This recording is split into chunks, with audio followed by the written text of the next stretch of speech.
My name is Jaideep Singh, and I'm the Secretary General of MUN Home.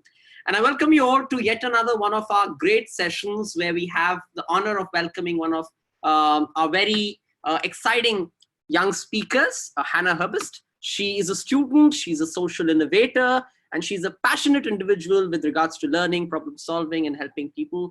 She's also a patent pending innovator, and it's on her work exploring the properties of shark skin for medical applications. So this is quite interesting for some of you who may be interested in biomedical kind of stuff. That includes me. And at the age of 14, as young as 14, she invented a small turbine that converts energy from ocean currents into electricity. And she's since been named on the Forbes 30 Under 30 list. She has won the title of America's top young scientist. And she's also won the best in the category at the Intel International Science and Engineering Fair. Hannah has also given a TED Talk in Austria, spoken at the White House Science Fair, as well as the United Nations, and is a Florida state champion in track and field. She's currently a senior at Florida Atlantic University, studying information technology, business analytics, and running Division I track and cross-country race. And with that, I would like to hand it over to Hannah to take over her talk on innovation and SDG 17. And let's have it for Hannah. Thank you, Hannah. Thank you so much for that introduction. That was wonderful. I'm gonna go ahead and share my screen. So just let me know that you all can see okay. Can you see okay?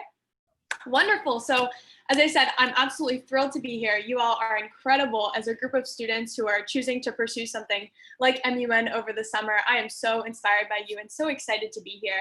And my journey with science begins about 7 years ago, which makes me sound really old because that was a long time ago.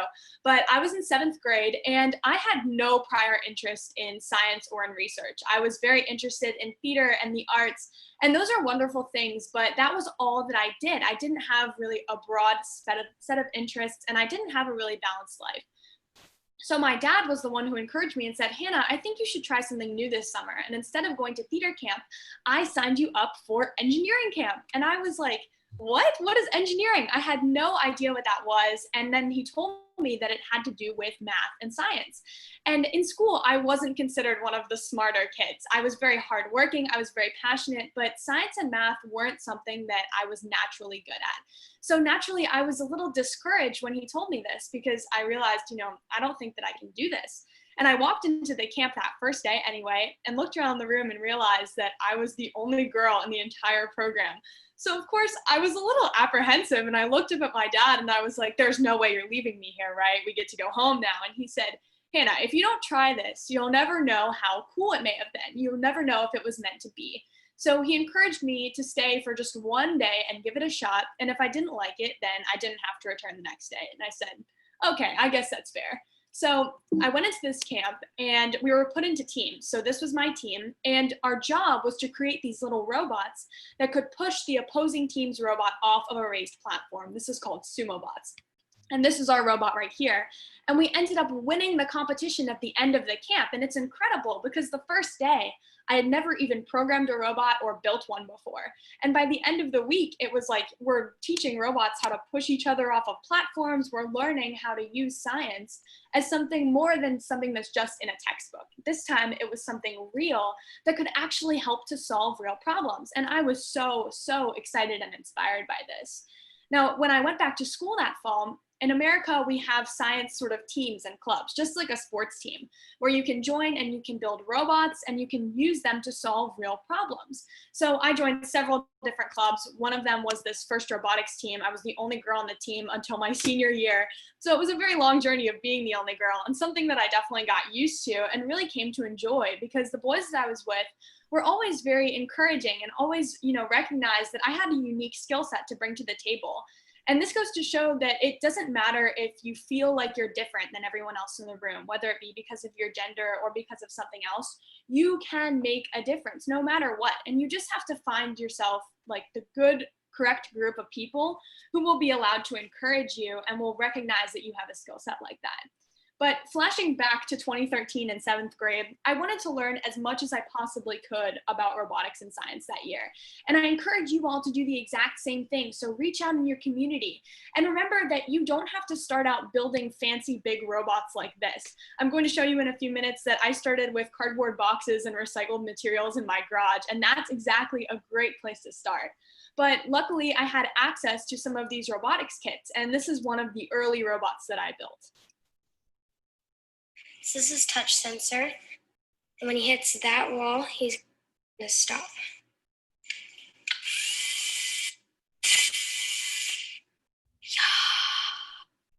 I hope you guys could hear that audio, but that's a very, very simple robot where you touch it and then it touches the wall and it stops. You know, these are basic interactions that would take any experienced engineer or programmer like 5 minutes to do. This took me like 3 or 4 days. So understand that it doesn't matter where you start. It matters how much you can learn and grow and how passionate and hardworking you are. And this doesn't only go for robotics, right? This goes for whatever you may do. Now, when I was in school, my science teacher was always very, very encouraging of my classmates and I, and she encouraged us to look around for problems in our communities and in our homes that we could solve with the skills that we learned in school. And a couple months later, a problem actually came into my mailbox from my friend Ruth. Ruth and I had been in contact as pen pals since 4th grade, and she is based in Ethiopia. Something that I didn't really know or understand until 7th grade is that she was living in energy poverty with limited access to resources such as water, sanitation, and even lights to allow her to study at night. And this was shocking to me. So this is the pamphlet that I received about her life, and this is one of the letters that we exchanged. But I was so surprised to hear this because of course you assume everyone has it just like you, and that is not always the case. So I wanted to do something to solve this problem. And I started out by building, of course, very, very complicated, not very good ocean energy collection devices because I wanted to take moving water power and convert it into usable electricity, which is an ambitious goal for someone who just made a robot touch a wall and stop. But I knew that I wanted to do something to try to help my friends. So this is one of the very early Beacon prototypes where we have recycled bottles, we have spoons from my house, and I just put it together and said, you know what, maybe we can make this do something cool. And this is another very early prototype made out of a bucket and some parts from our robotics season.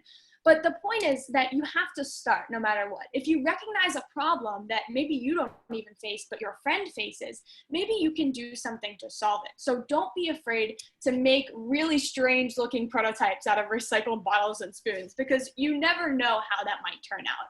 And 2 years later, after all of this hard work and time with the goal in mind to help my friend, I came up with this. So this is the finished Beacon prototype where the generator spins, which causes the lights to light up. And of course, I had to do this with lots and lots of help because I didn't have much experience. So this is a big lesson for all of you. Whether you're pursuing science or you're solving other problems, reach out to your mentors. There are some great mentors in this call who I got the chance to meet a few minutes before we started here.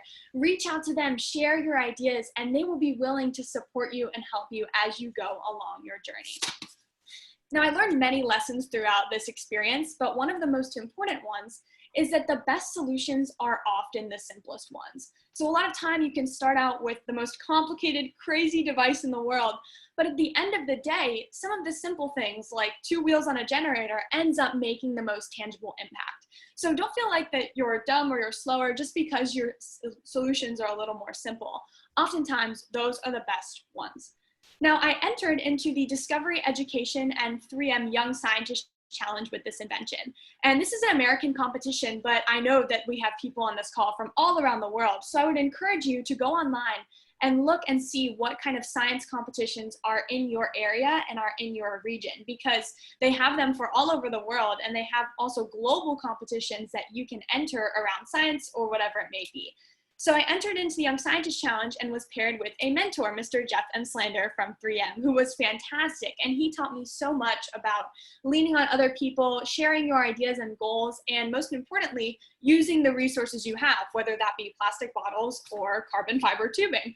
And I ended up winning the Young Scientist Challenge, which was just absolutely incredible. And this opened up opportunities to travel all over the world and share my idea, most importantly with students, and be able to mentor them. And I also got to meet some really cool people like President Obama here, which was just incredible. But the point is, if you don't try, you never know where these ideas will take you. I started in that engineering camp looking around saying, what am I doing here? I don't belong here. And then it ends up that I met the president for something that I created. So make sure, you guys, that you give it a shot. That is the most important thing. There's nothing special about me other than I have great mentors, I learn from failure, and I'm passionate about innovating. So Beacon was the first big project that I did. And for about 2 or 3 years, I worked on this very, very hard and ended up going some incredible places. But of course, life doesn't always go as planned, right? There are always some difficult things that happen to us. And about 2 years ago, my dad was diagnosed with late-stage cancer. I know I'm not the only one on this call who has had a similar experience with cancer in the family, but he had to have an operation to get rid of this big tumor inside of him.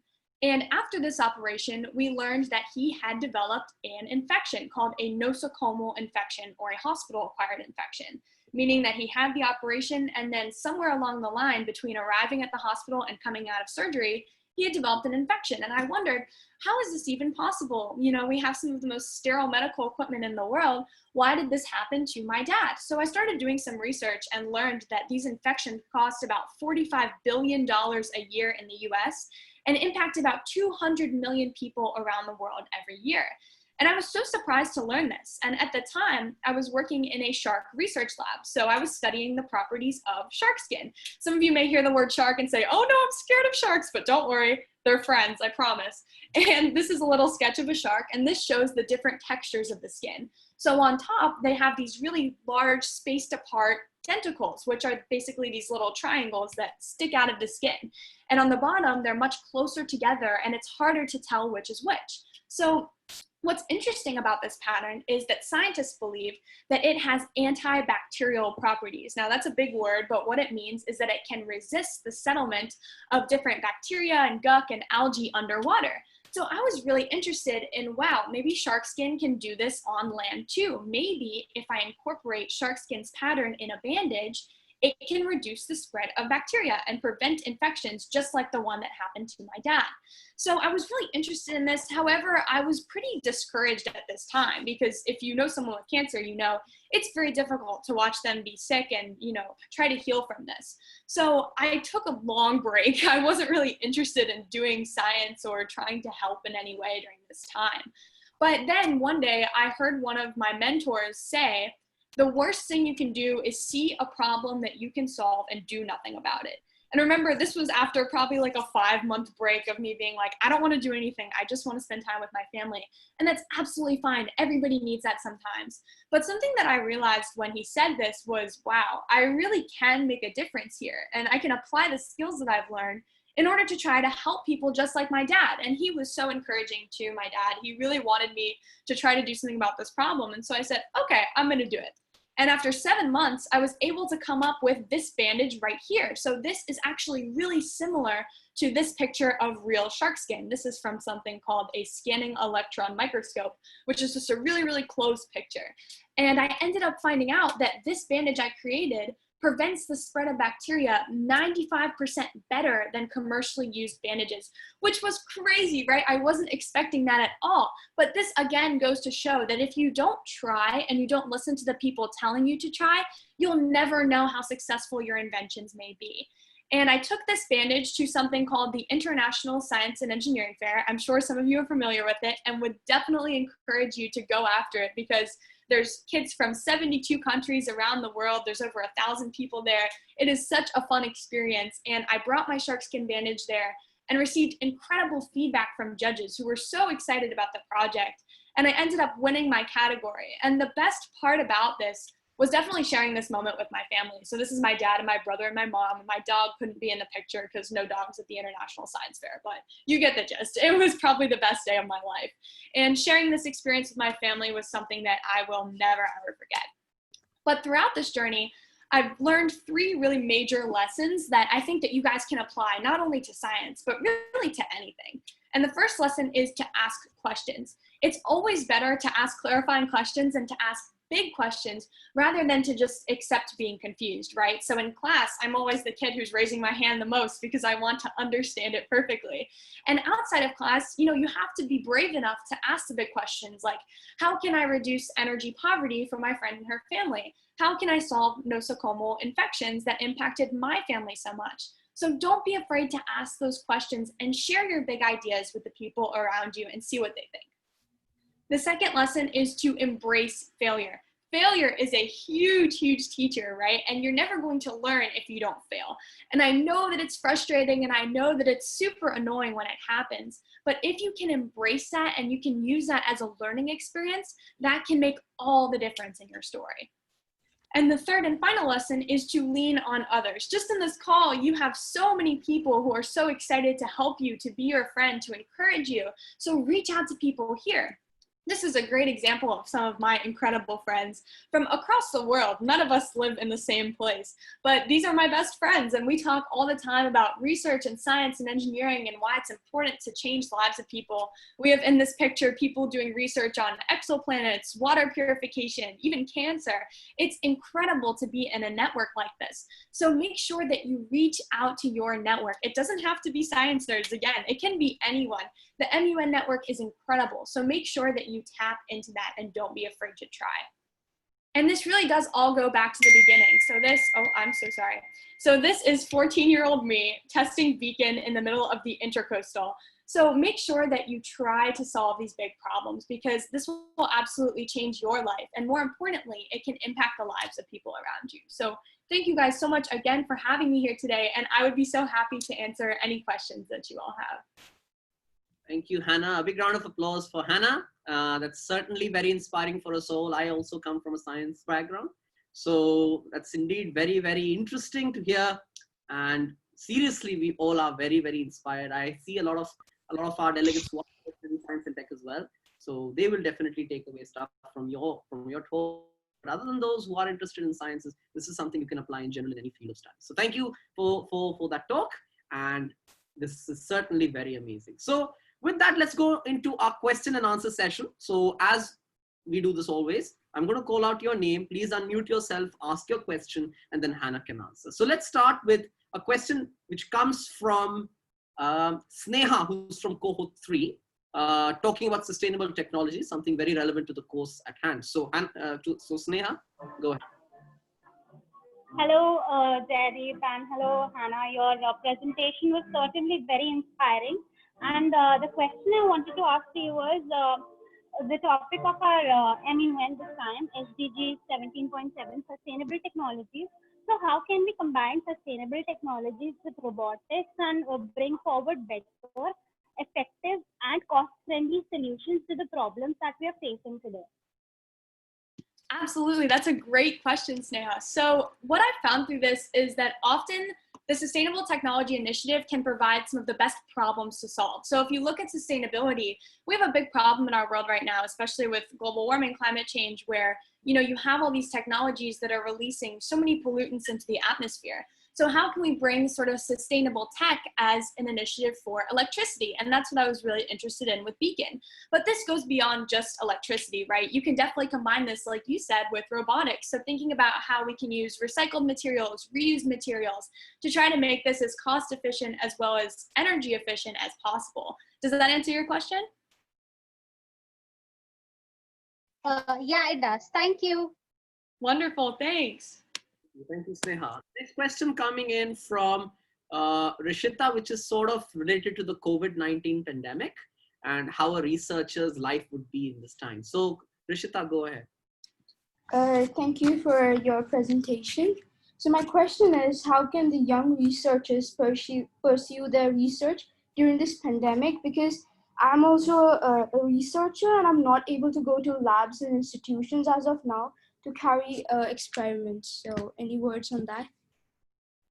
Absolutely, that is a great question and definitely a struggle that a lot of young people are having right now, unfortunately. Of course, we can hope that once this is over, you can set up labs so that you can go there. But for now, it's really great to engage in online research experiences. So you have this great online MUN network. I'm in a research online cohort called IPARS, which is where we connect young people with mentors to do sort of online research. But remember that there are also many different aspects of research that are on the computer. And I don't know what your interests are, but you can do things like data analytics, like open up Excel on your computer and you can use that to analyze data sets. You can learn how to program. There are many different ways that don't necessarily involve doing a research project where you can sort of broaden your skill set and learn new things. So of course, the COVID-19 crisis is not optimal for being a young scientist or researcher, but I definitely have faith that this will end soon and that we'll get back to lab and get back to creating just as we were before. But for now, pursue those online research experiences because those are definitely very valuable. Thank you, Rishita. The next question coming in from the incredible head of Department of Global Communications at MUN Impact, Mustafa. So Mustafa, go ahead with your question. Thank you, Joydeep. I have two questions. Which question should I go with? Choose whichever you want. Like anyone would do. All right. So Hannah, so you had so many privileged. So how can a student who are living in least economically developed countries, how can they have this privilege to continue their ideas or expand their thoughts? Absolutely. That is a great question. And I understand that I'm from the US, so I've definitely had the educational privilege to be able to develop these innovations, which I know not everyone has access to. But I think it really does go back to where you start. So originally my inventions were made out of plastic bottles and spoons that I had in my house. So look around your homes. You know, maybe not all of you have the same plastic bottles and spoons that I have, but you can start building robots out of cardboard. You can build automata, marble runs, Rube Goldberg machines. There's all kinds of things that you can create that don't necessarily solve problems, but can absolutely broaden your skill set and make you think like a scientist. And once you identify a problem to solve, I would definitely recommend, if you're on the Zoom call, you have access to the internet, right? So go online, because there's a whole new world out there of inventions that you can read about, of people you can email and say, hey, my name is whatever, and I'm really interested in your research project, and I want to ask you some questions. So it really does all start with asking those questions and just starting to create things, whether it be a robot that hits a wall and stops, or a cardboard box that has an arm that goes up and down. Whatever it is, start where you are. And I have great connections from all across the world. My friend Lual Mayan was a refugee, and he ended up, now he's one of the best video game developers in the world, and he moved to the States and is now working on that. So don't be discouraged by the fact that you live in a less privileged area. Definitely take your disadvantages and use them to your advantage, because oftentimes they can be your greatest asset. Thank you. Thank you, Mustafa. Do you want to post your second question as well? Yeah, sure. So the first time when you started your camp with engineering camp and you created the robot, so did you had to learn programming to program them?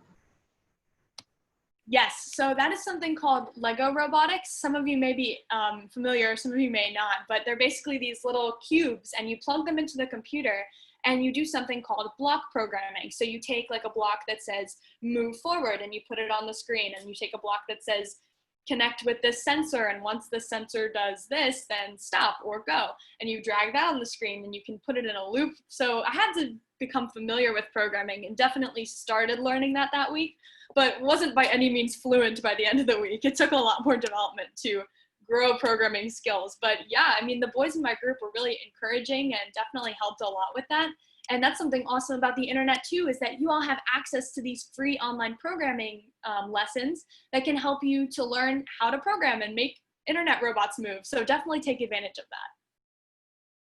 Thank you. Thank you, Mustafa.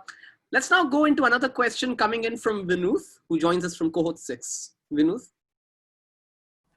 Hello, Hannah. Thank you so much for that inspiring talk you just did right there.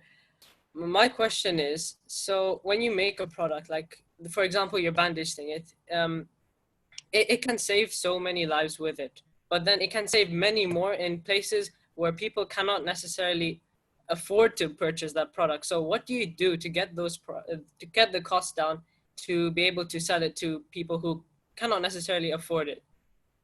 Thank you. Hi, Vanu. Thank you so much for your question. That is a great question. So I definitely had this in mind, and always have it in mind when I go to develop a project, is how can I keep the cost down? Because at heart, I do have that big passion for developing countries and helping people like my friend Ruth. So the bandage actually right now costs about $2 to create, but that cost is mostly just a material cost because that material is a little more expensive. But theoretically, that cost can be pushed down to like 5 cents per bandage. And of course, in the States, when you sell directly to hospitals, they can afford to pay higher, and insurance companies cover that, which is getting a little more complicated, but that's generally how it works here. But as I develop my company where I'm trying to distribute this bandage, I'm definitely going to have a whole nother sector for underdeveloped nations and impoverished communities in the US where this is available at a much reduced cost or even free, because I definitely believe in increasing healthcare equality around the world. So great question, absolutely. Thank you very much. Thank you, Vinod. Let's now go on to a question coming in from Rona Joy, who joins us from cohort 5. His question is somewhat related to how we could actually bring our drive to do something good into action. So Rona Joy, go ahead. Hello, am I audible? Yes, you are. Thank you, Hannah, for that brilliant and encouraging presentation.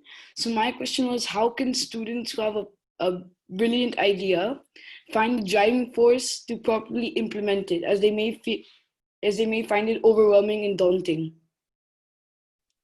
Hi, that's an awesome question. And for sure, I mean, it's absolutely overwhelming when you're starting, but you have to remember your why, right? And your why is, you know, the motivation behind why you do something. So in the case of my bandage, it was my dad is sick and every day I come home and see him struggling. So how can I work all day very hard to try to do something to solve that? And in the case of my friend Ruth, you know, I have this picture of her on my mirror and I'm like, how can I do something to help her out? So you have to remember the people. And you can also reach out to mentors and other friends who can keep you accountable, right? So if you end up kind of falling off the ledge, like I did with my shark skin bandage at first, you have to have those great mentors and friends who can pick you up and say, hey, you're falling off the path here. You got to get back into lab and develop this world-changing idea that you have. So people who can hold you inspiration behind research, then you can do anything. Anything is possible. Thank you. Thank you, Rona Joy. Let's now take another question from Sundar, who joins us from cohort 1. Sundar, go ahead.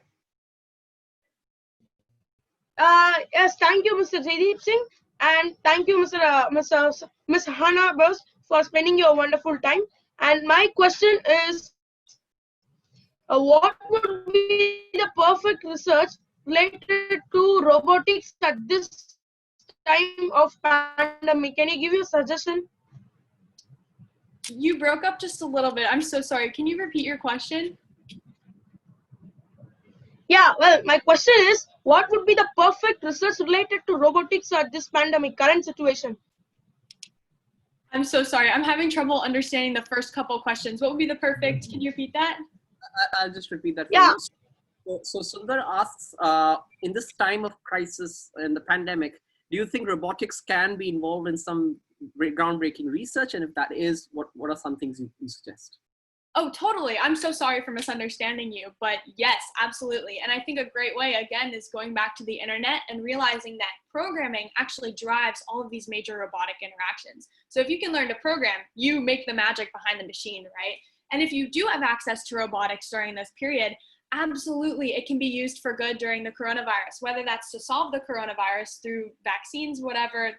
That's definitely not robotics, but that has something to do with science. But going to the more pressing issues around the coronavirus as well, such as sanitation. How do we keep things clean for massive groups of people? How do we enforce people wearing masks, especially in Florida? Some of you may have seen the news where we're having a hard time enforcing that. There are different, areas of research that have to do with the coronavirus that don't necessarily involve finding a cure for it or whatever it may be. So does that kind of answer your question?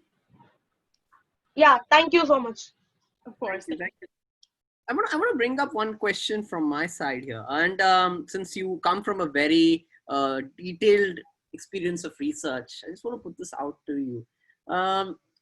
As someone who is involved in some research myself, we've always had this issue with us doing all the innovation, finding out the scientific aspect of things. But when we send it to the industry and when it goes into downstream processing, a commercial aspect gets added to it. And that kind of does not solve the purpose we want it to do, rather makes it a bit more complicated because it doesn't reach all the segments of society which we want it to. So what do you think could be some ways in avoiding this? And do you think there is a role of governments to be involved in this somehow? If researchers and governments work together and avoid an industry nexus, could something of that sort be avoided?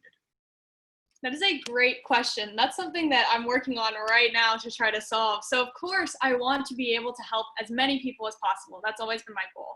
And in the US, our healthcare system is a bit different than in other parts of the world. So we have to go through insurance companies, and there's all of this bureaucracy, which is like, you know, different levels of government and hierarchy that you have to go through, and these hoops you have to jump through to get into the healthcare industry. So it's definitely very difficult. But I think that if there's a way that we can balance making profits with returning those profits to people who truly need them, then that's the golden ticket right there. You can help as many people as possible while also being able to support yourself and the people around you. So I definitely believe there's a delicate balance there. It's a difficult question to answer because, of course, I'm trying to answer that myself right now, but great question. Does that answer it and what you're asking?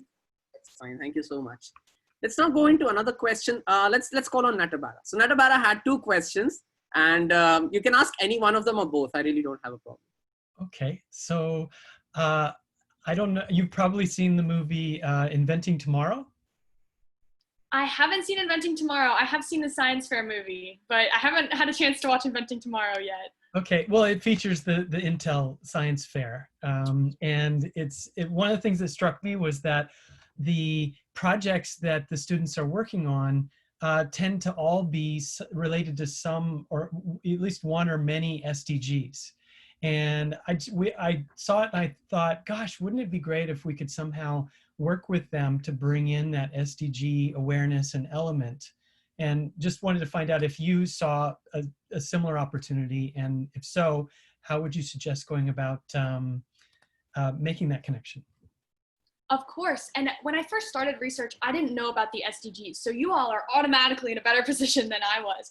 And that is a great place to look, because the SDGs are a list of problems that we need to solve. So if you're stuck and you're thinking, I want to solve the problem, I want to do research, but I don't know where to start, go to the SDGs, right? They provide incredible resources. So I think that if we can tie those in and really work to solve those problems, that's the whole goal, right? We want to be able to do that. So whether it's a really big problem like energy poverty, climate change, we can solve it with a simple solution. Or if it's a really small problem, you know, not that any of them are small, but if it's, you know, sort of less widespread than energy poverty, you know, we can all contribute to solving that, whether it be a proof of concept or a really big, crazy invention. Does that answer your question? Yes, thanks. Wonderful. And we have a question coming in from another one of our amazing board directors, Mr. Newman. Mr. Newman, are you there? I am here. Thank you. Hannah, I can imagine that many universities were knocking on your door. And I'm very curious why you ended up at Florida Atlantic University. Not so much what they offered, but what did you find in their program that excited you? Totally. So I went to FAU High School, which is Florida Atlantic University High School. So something really unique about FAU High is that it is a dual enrollment program. So for the first 3 years, or the last 3 years of high school, you start your first 3 years of college. So I was in college at like 15, pretending that I was way older than I was and acting like I belonged there, but I looked like a little kid, right? So it was kind of difficult. But when I graduated high school, I only had a couple semesters left on my bachelor's degree. So that's really what drove the decision to stay. I wanted to transfer to a different school. However, it was just the wisest thing. So I graduate this December with my bachelor's degree. So very excited about that. And FAU overall, we're a really great undergrad research institution. Like, they give tons of opportunities to do that, especially to high school and college, early college students. And most universities, you know, you have to wait until you're an upperclassman or you have experience in internships. But at FAU, it's like, come work in my lab. We'll teach you how this works and how to go. So I really appreciate that about my school. Excellent. Sounds like you got a lot of projects and experience training at a young age through that. It's great. Thank you. Thanks, definitely. Let's have another question from my side now, since we have a short of your questions. Let's go into the funding aspects of research. Now, this is something which has been debated from years and years. And there's always this problem that some people don't get enough funding for research, and they do have the intellect and the human resource, but they don't have the money. So as an established researcher, I think when you go on to do your PhD, maybe, what could be the role a senior researcher could play in maybe providing financial support to a junior researcher? And if that's something which could be done, what do you think? What do you think should be the course around that? Yeah, that's a difficult question as well. You have great questions. I think that it's definitely possible to get funding. You know, are you talking about specifically government funding or school funding? I'm sorry, I missed that part of your question. General funding, because in some places even governments don't have the money, so, or they're not willing to give the money. Let's put it that way. So, what do you think could be the course around that with senior researchers providing financial support? Definitely. I mean, I think it's very important that we reach back down, because especially as I move into this sort of corporate role where I'm trying to build a company, you know, I'm already planning to have a whole big area where you donate money to student research. And there are many, many organizations, especially, you know, where I live, where we have, like, again, IPARS, where we're working on bringing grants to students who live all over the world. So you're able to really apply for these grants wherever you are from big companies. And a great thing about competitions like the Young Scientist Challenges, you enter in with your idea, they give you materials, they give you mentorship, you know, like once you have that great idea, they'll give you resources to develop it, and they'll give you even money to develop it. So it is difficult to get that funding, especially if you don't come from a privileged family or you go to a school that's willing to give you those resources. But don't let that discourage you, because again, you can always use the internet, you can always use resources that you have around your house, like plastic bottles and spoons. So don't be discouraged by the fact that funding is difficult to come by, because it definitely is, you're definitely right. But if you also live in a country where they provide funding, like the National Science Foundation in the US, you're able to apply for grants and get money that way. So, you know, I mean, there is a shortage of that, but if you can just find your niche little area that you're really interested in and apply for funding that way, that's often a great way to get that done. That's great. That's great. Thank you. Let's have Amina, my deputy, ask her question now. Amina joined us from the Mediterranean Sea. Yes, I am inside the Mediterranean Sea right now. Okay, so my question is, if you have a really big idea, whether that's in science or otherwise, and you don't really have the know-how to bring it to life, where do you start? That's a great question, because I started there. I had no idea what I was doing. I was trying to make robots move, but wasn't really sure that I was doing it right. And something that really helped me was reaching out to older peers who had done research in the past and who knew about this, and also reaching out to mentors. So one of the first people I told about my idea was my parents, and they were like, that's a great idea, what? And, you know, I wasn't expecting them to say that, but that was really exciting. And other people include my science teacher and my math teacher. You know, I told them about my idea, and they were like, okay, that's a little crazy for you because, you know, you're not into this, but go for it, let's do it. And they gave me, you know, the opportunity. In class, I remember in 8th grade, I sat in the back of the class and worked on my research the entire year, just because I had a teacher who I communicated, like, this is how I want to learn, like, I want to build this. And she was like, okay, do it. So make sure you reach out to those mentors who can provide you with guidance. That's a great way to start. Thank you. Thank you, Amina. So any other questions we have? Yes, okay. Natabara, maybe we can have your question again. Oh, okay. So obviously, MUN Impact is about bringing people together around the SDGs, Model United Nations.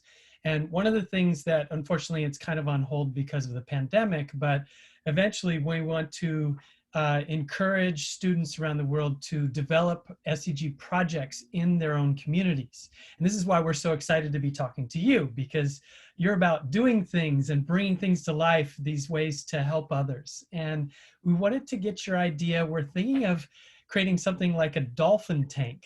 So people could share their ideas, others could encourage them, bring other ideas, have some mentors, maybe yourself, and really encourage these projects to sprout out around the world, and also to support others who are in particularly underdeveloped countries to help them develop their projects, to provide, you know, brain power, heart power, to help bring these things to life. So I guess I wanted to ask, how do you think we should shape something like that?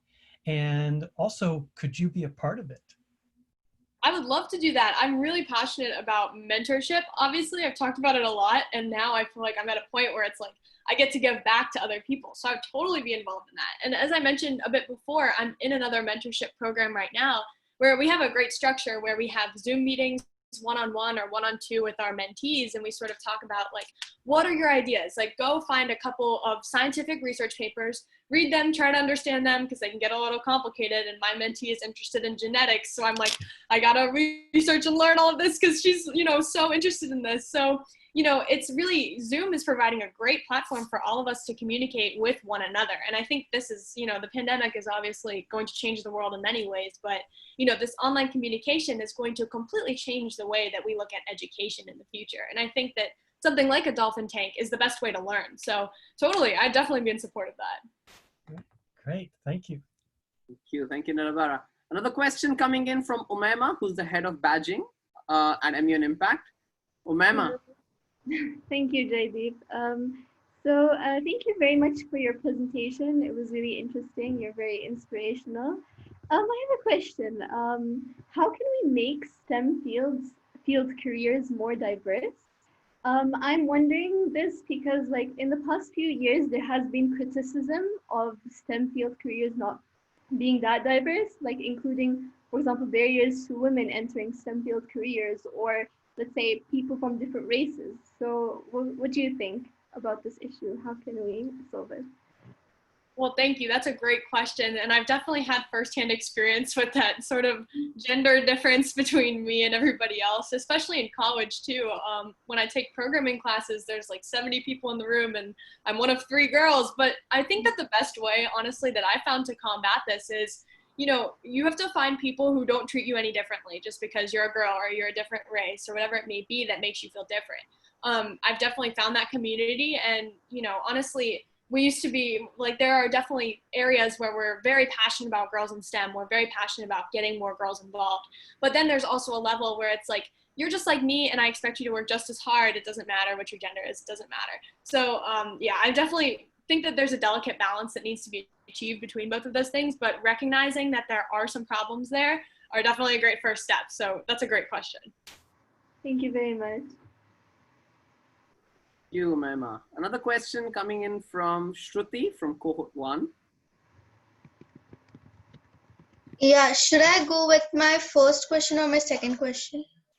I have not seen your first question. Yeah, the second one, please.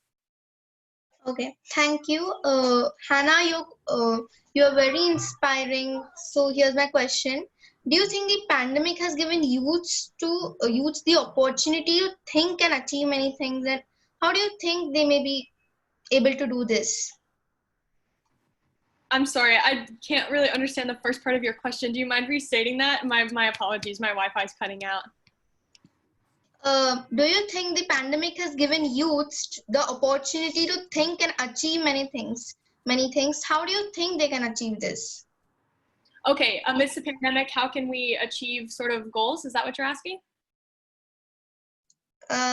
I was asking, how can youth what opportunities has the pandemic given the youth?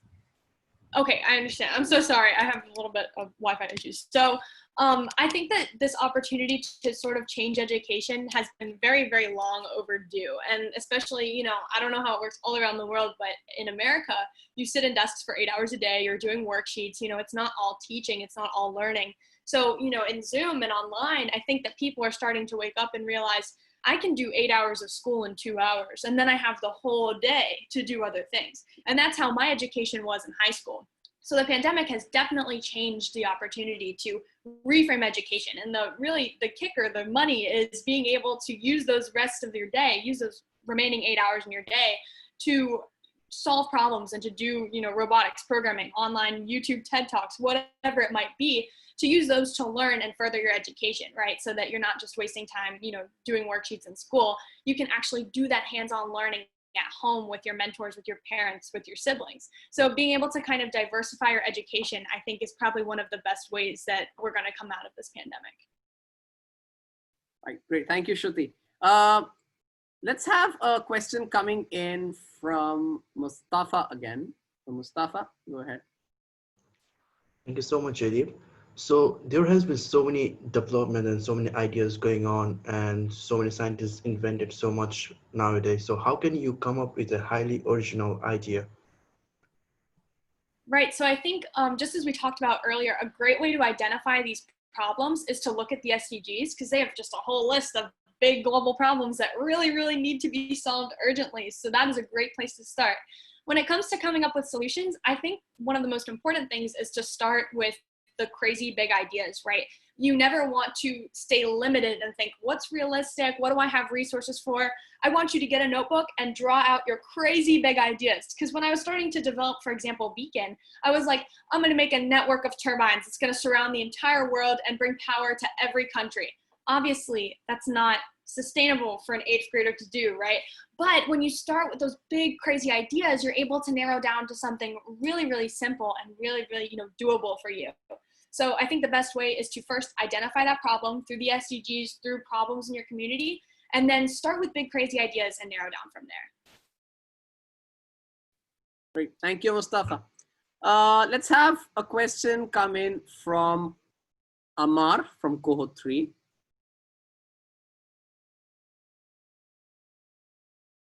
Okay, what software did you use to program the Lego robots? Sure, so that software, originally at that time it was called NXT, but now it's called EV3. So it's just a program that comes with the Lego robot, but there are also online programs like Khan Academy has one that's free and open. There's YouTube programs, there's Anaconda, which is a platform that you can use. There's Sublime, like if you just Google like free programming platforms, you can do that. And I'm pretty sure that now Lego has open sourced that coding platform. I may be wrong, but if you Google that, you can do it without the actual NXT. You can like trial program it and then it'll, work for you. And also there's something called an Arduino. I don't know if you've heard of it, but it's basically like, you know it? Okay, awesome. So it's basically- Because I go into technology also. Like I came second in the robotics competition. Really? But like in my country, where I live right now, robotic competitions are not really a big thing here. It's just scientists make it and then boom, we're done. Well, that's it's not like, but like, yeah. So, but like, what type of coding? Like, do they have like all languages, like such as JavaScript, and is it like block coding and text coding also? Well, I'd love to hear that you're involved in robotics. That is awesome. And so when you start with Legos, you may actually be familiar with this, but it is block programming when you first start. There's the option to do JavaScript programming, like writing the code down. But when I started, I just used the blocks, which is a great way to learn just the concepts. And then as you sort of have more experience with that, you can move into the lines of code. And then online for Arduino, they have a whole platform where you can virtually set up like all of your Arduino parts and have a breadboard and then program it and watch it run. So I definitely encourage you to use that as well. But that's awesome that you're in robotics. Congratulations on winning your competition. Thanks. Thank you, Amar. A question coming in from Akash from cohort 1. Akash, do you want to go ahead? Am I audible? Yes, you are. Please go ahead. Yeah, so I was asking, so during the COVID-19 pandemic, there is a big global, not only business, but in many fields, there has been a very big downturn. So has this impacted technology in any way? What is your opinion? Definitely. I mean, I think one of the most important aspects of technology is that collaboration behind it. So being able to really share ideas with people, be in an environment where you're prototyping, you're trying, and then somebody walks over to you and they're like, you're doing that wrong, let me help you correct it. That's really very much missing during the pandemic. So it's definitely impacted technology. And of course, many of our resources now in all countries have been pivoted toward how can we solve this crisis? How can we protect people? So we're definitely living in a very different world, I'd say. And I think we can all speak to this, but there have definitely been big changes. And it's just a matter, I guess, of recognizing those. And I think it makes us much more appreciative for the times when there isn't a pandemic and we get to, go to school just like it's a normal day and whatever. So yeah, there's definitely big differences for sure. Thank you, Akash. Now let's go into a few last questions before we wrap this up. We're just 10 minutes away. I just want to ask a question from my own side. What would be your message to those university students in their undergraduate studies who tend to have a problem balancing maybe their research work and their course? What would be your message to them? What should they prioritize, and how should they balance it? as an extension to that, we have Rishita just asked, how do you maintain a balance between academics and extracurriculars? So just like from high school to college life, how do you maintain that balance? Of course. So first, I think that it's really important for universities to recognize that when they give undergrad research opportunities to college students, high school students, even middle school students, it's going to pay back, right? I mean, students are creative. And I think one of our biggest strengths as young people is to know that we don't have the word no in our vocabulary, right? You know, you think of a problem and you're like, I'm going to solve energy poverty because that's just how it works. But no, I mean, honestly, you have to be able to ask those big questions and be confident that you can find the answers. That's definitely something that universities have to work on recognizing, is that we are creative and we can do amazing things. And to speak to that second question, I think it's definitely important to prioritize schoolwork first. But a really great thing about the pandemic is that this is changing right now. I think people are recognizing we don't have to sit in school for 8 hours addition, where we can use that time. We can use that time to do our research projects. So I definitely advocate for talking to your teachers about your ideas and how you can change the world with your ideas. And then they'll be able to guide you best on how you can spend your time and maintain that balance. But definitely school comes first. Innovation, you know, of course, and I'd also recommend playing sports and getting balanced in that way too, because it's fun. You have to have fun, you know. With this, we conclude this wonderful question and answer session. Thank you, Hannah, for joining us. And thank you to all my delegates who have asked some wonderful questions indeed, you know, opening up our minds to innovation and research, and even how we all can be researchers in our own capacities. So thank you so much for joining us, Hannah. And my delegates, thank you everyone for joining in. Mr. Newman, do you have any final few words to say before we officially wrap this up?